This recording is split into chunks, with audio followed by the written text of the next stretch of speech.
Hey guys, thanks so much for watching my channel. On today's video, we're going to be painting a 1950s fridge. I'm going to start with the prep work in the part 1 video, and in part 2, we're going to be painting this thing with an awesome mural. You're not going to want to miss it, so make sure you subscribe, ring the bell so you're notified when this part 2 comes out. Check it out. Here's the 1950s style General Electric fridge. It's in pretty good shape. It's been painted and repainted several times, so we're going to repaint it, put new seals in it. We're going to rewire the back. We're going to put some glow on the back of it so it glows up along the wall. Everything's in really good shape, still works. Hope you guys stick around. I'm going to start off by taking off some of the parts that we don't want to get damaged or that we need to paint and clean and do things to separately. I'm going to take the logo off. The bottom should just snap off. There it goes. We'll just paint this separate. Well, they've already painted on this handle here, so I'll probably just shine this part up and we'll just repaint over this part of the handle. They painted it blue and then they painted it silver as well, so in order to make this look right, I'm going to have to just mask off the chrome part and I'll just repaint that.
We're going to bring it in here real close so I can show you what we got here now.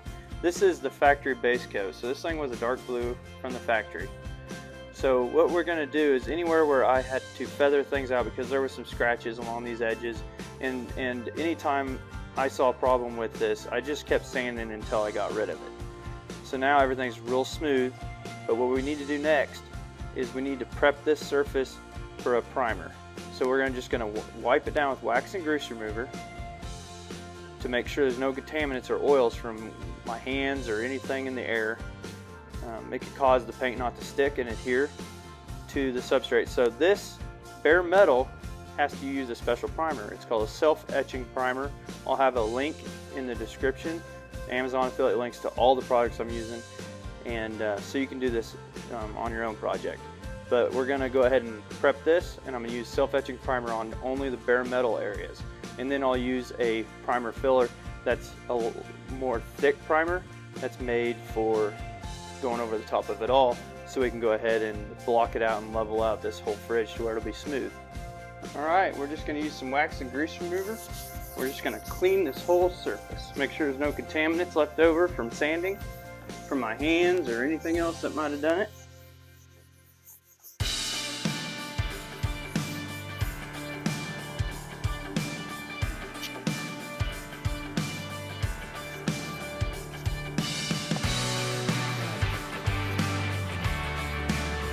Alright, I wiped down the surface, cleaned the surface.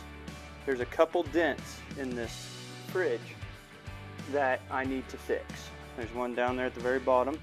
That's a pretty good one there. So what I'm going to do is I'm going to grind that area out, put some body filler in there, do all the body work on that. That way we can get this thing ready for actual full-on primer. But all this bare metal, anytime it's out here in the elements, any moisture that gets on this will cause it to rust. So anywhere where it's straight and I got bare metal, I'm going to go ahead and hit it with that self-etching primer. Since it's in a spray paint can, it's easy, I don't have to mix it up. So we'll go ahead and hit those spots just to protect this.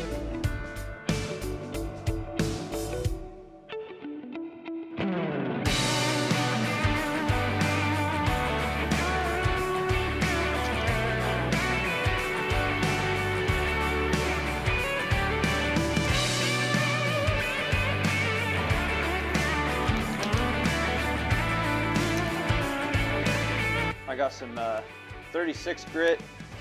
This will rip it down real quick, get it down ready. It'd also prep it for putting some body filler on it.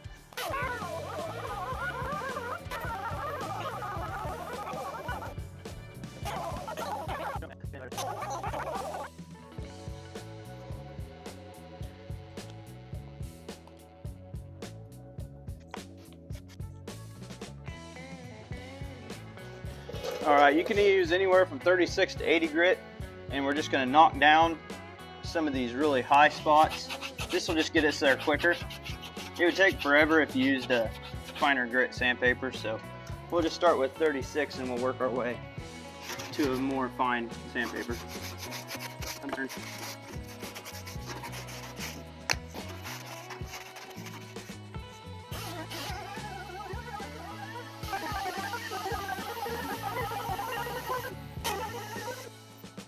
Alright, now that I've got the body filler done, there's a couple spots. Let's see here, down there, everything's feathered out. And then now we're just going to hit, since there's bare metal, we got to hit the bare metal with the self-etching primer again. And then we're going to go ahead and scuff that real quick, and we're ready for our overall primer. And I'll show you how we do that here in just a sec.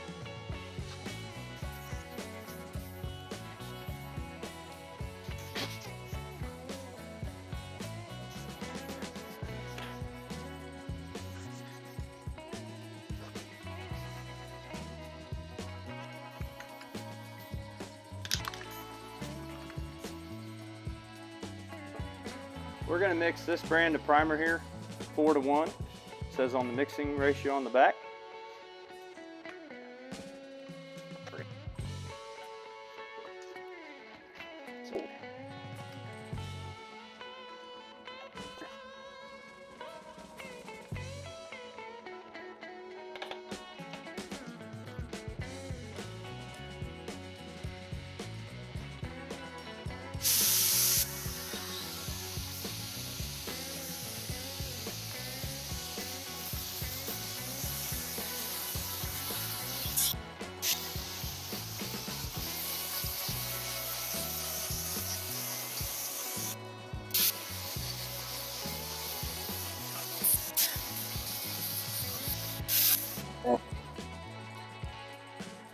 Alright, I just put a couple coats of primer on there. Now it's time to go over it with 400 grit sandpaper on a DA. We're just going to quickly try to level everything out, keep it as level as we can. You could also use a block, but it would just take longer, but it would do a better job. I'm pretty practiced up on this, so I'm just going to hit it real quick with the DA, and then we'll hit it with primer again with about 3 to 4 coats, and then that'll be the final time. So.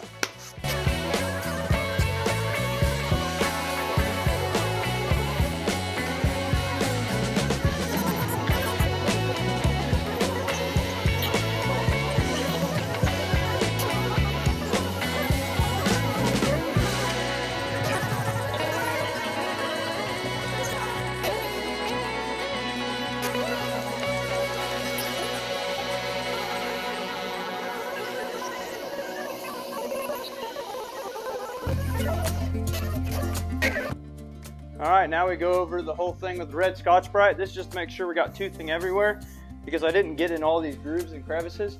And we want the paint to stick, so I got to give it toothing. So we're going to hit the whole thing once again with the red Scotch-Brite before we prime it.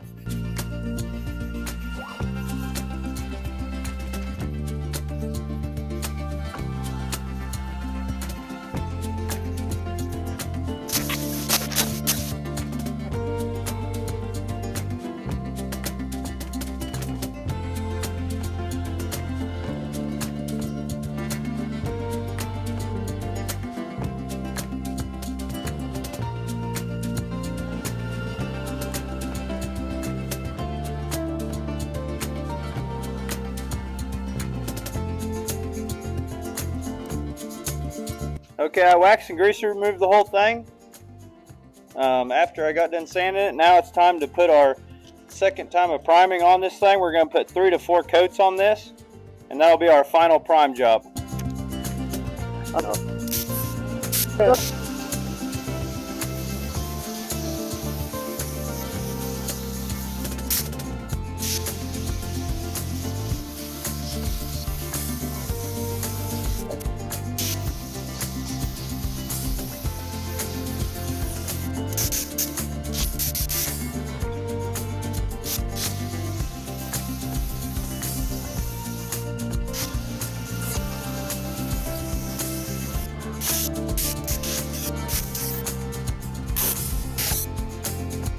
Alright, after you get done priming, I suggest getting a sandable primer, just a cheap sandable primer, because this is just a guide coat. This is what I do.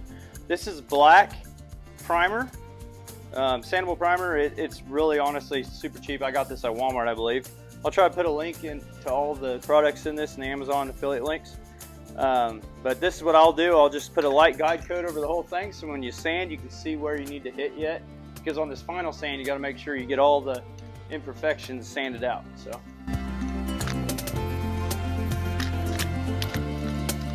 Alright, we're just going to go over this whole thing, and I'm going to make sure I try to keep this flat. We're doing the final sand with 400 grit, so we make sure we do a good job.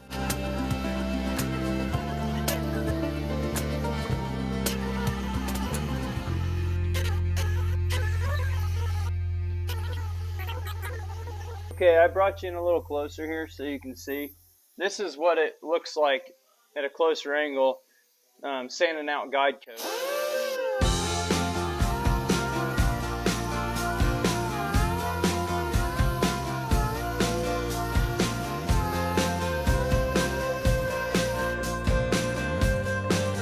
See all the orange peel? You keep sanding until it's all so smooth that all that dark guide coat is gone. And it's super smooth. That's 400 grit right there. So that's what we're doing on this whole area. And anywhere where it burns through, I'll do a little more work on it. And then we'll just do the spray can primer for those spots, and then we'll scuff it and it'll be ready for paint.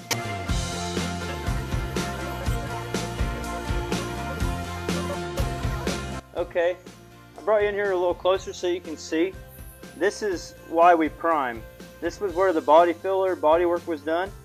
So you're going to see a lot of the imperfections. This is actually one of the bigger dents. So this primer here, it needs to blend in. So we're just going to keep sanding and hopefully get rid of this. If it burns through in a couple spots, we'll have to prime again. But this is a good way. It kind of shows you. That's what that guide coat's for. That dark paint is now it shows us all these imperfections. You couldn't see that if it was all the same color. But since we put that dark over there, all the low spots are still dark. So we keep sanding until we get rid of the low spots, and that's how we know we feathered it out far.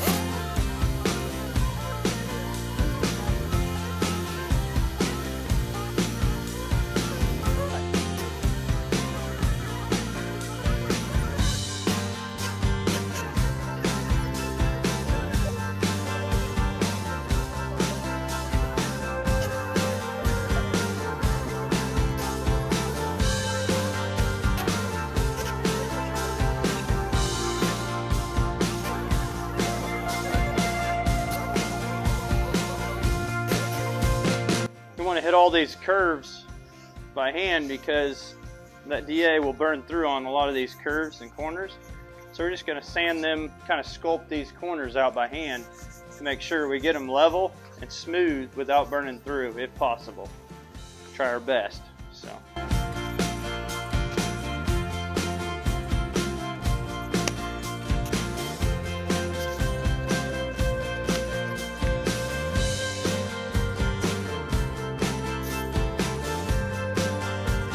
Alright, now we're also going to go over this whole thing just like we normally do after we get done sanding with the red Scotch-Brite to make sure we have toothing over everything, make sure the paint will stick.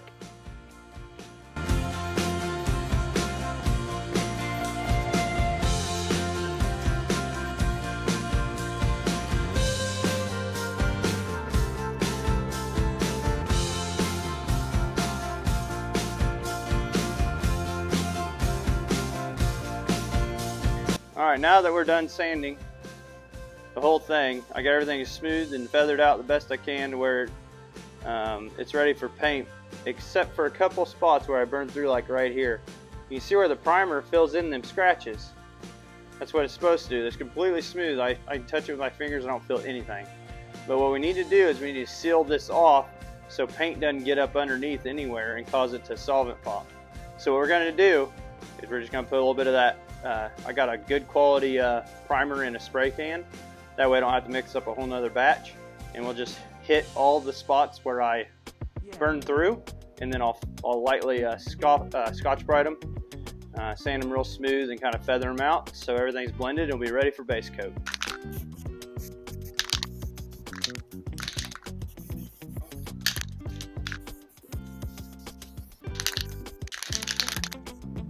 All right, we're gonna put our second coat on all these spots.